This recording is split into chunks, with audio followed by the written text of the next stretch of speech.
सभी भारतीय युद्धबंदी सैनिक उनके बेटे के समान हैं और उन्हें उनके बेटे के लिए कोई विशेष सुविधा नहीं चाहिए। उन्हें भी बाकी सैनिकों के साथ ही छोड़ा जाए। ये शब्द थे भारतीय सेना के पहले अध्यक्ष रहे कोंडदेरा मंडप्पा करियप्पा के, जब 1965 के भारत पाकिस्तान युद्ध में उनके पुत्र नंदू करियप्पा, जो तब फाइटर प्लेन के पायलट थे, के विमान को पाकिस्तान की सीमा में मार गिराया गया और नंदू करियप्पा बंदी बना लिए गए। उस समय पाकिस्तान के राष्ट्रपति जनरल अयूब, जो 1940 के दशक में जनरल करियप्पा के अधीन काम कर चुके थे, ने कुछ घंटों के भीतर दिल्ली स्थित पाकिस्तानी दूतावास के माध्यम से जनरल करियप्पा से संपर्क किया और उनके बेटे को उनकी सहमति से भारत भेजने का प्रस्ताव भिजवाया। नमस्कार, प्रतिध्वनि में आपका स्वागत है। मैं हूं।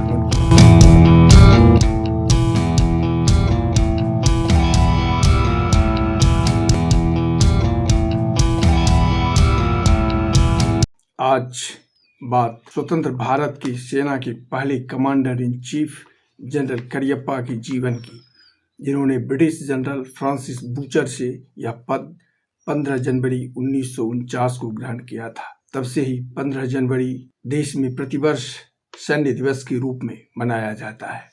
हालांकि आज़ादी के बाद 1946 में अंतरिम सरकार की इस पद के लिए वे पहले पसंद नहीं थे।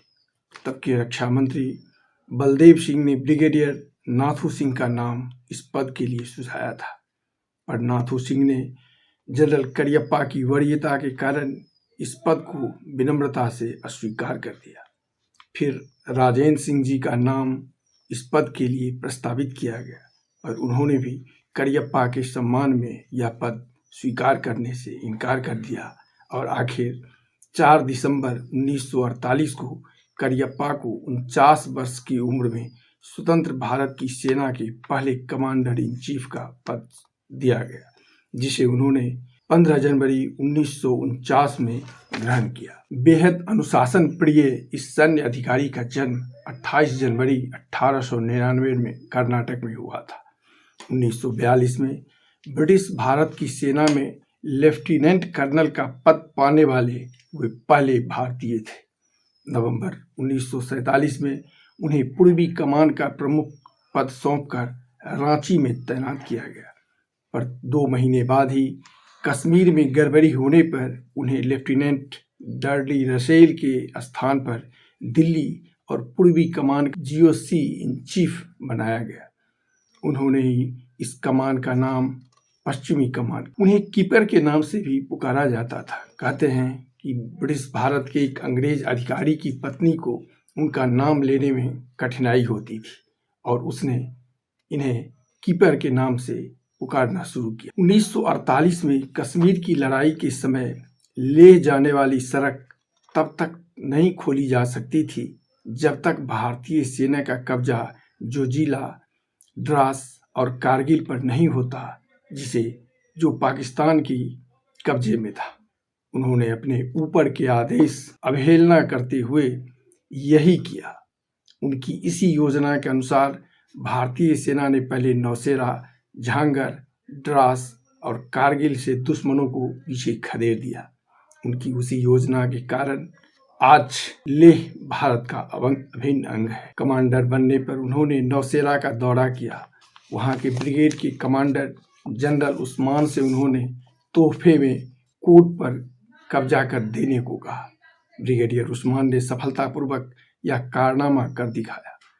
इसी दौरान श्रीनगर से उरी जाते समय उन्हें जीप से झंडा और स्टार प्लेट हटाने की सलाह दी गई, क्योंकि दुश्मन उसे पहचान कर उनकी गाड़ी पर हमला कर सकता था। पर उन्होंने यह कहकर यह करने से इनकार कर दिया कि इससे उनके सैनिकों के मनोबल पर असर पड़ेगा। उनके सैनिक समझेंगे कि उनके कमांडर ने दुश्मनों के डर से अपने जीप से झंडा और स्टार प्लेट उतार दिया। हालांकि जिसका शक था वही हुआ और दुश्मन ने आते जाते दोनों ही बार उनकी जीप पर फायर किया, जिसमें उनकी जीप का एक टायर फट गया, पर इससे उनके मनोबल पर कोई प्रभाव नहीं पड़ा। बेहद कर्तव्यनिष्ठ अनुशासन प्रिय जनरल के पुत्र नंदू करियप्पा जब दिल्ली के इस स्कूल में पढ़ रहे थे, एक दिन किसी कारण सेना का ट्रक उन्हें स्कूल से लाने नहीं जा सका।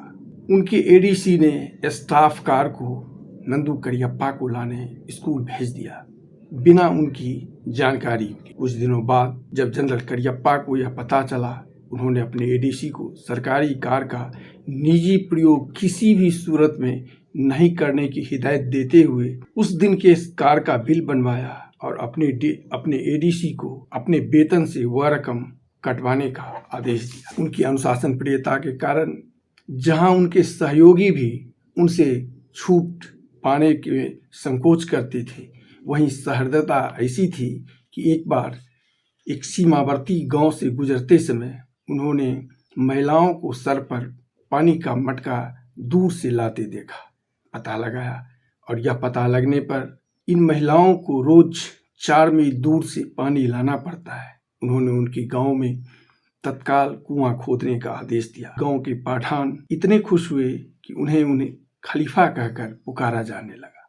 इसी तरह 1986 में सैन्य दिवस समारोह के दौरान उन्हें फील्ड मार्शल बनाने का ऐलान किया। तब उनकी उम्र थी 87 वर्ष और उनके पैर में तेज दर्द था, जिस कारण वे उस समय जूता भी नहीं पहन पाते थे। पर जब समारोह में पद ग्रहण की बात आई और परिजनों ने उन्हें इस दौरान दर्द के कारण जूता नहीं पहनने की सलाह दी, पर सैन्य अधिकारी जो स्वयं फुल शर्ट की बाह को मोड़ने के भी विरुद्ध थे, उन्होंने इस दौरान जूते पहने बिना वॉकिंग स्टिक और राष्ट्रपति के ओएसडी के सहारा देने के अनुरोध को अस्वीकार करते हुए 10 मिनट के पूरे रस्म के दौरान बिना किसी सहारा के दर्द सहते हुए खड़े रहे। उनकी अनुशासन प्रियता ऐसी थी कि खाने की मेज तक पर वे ड्रेस कोड का पालन करते थे।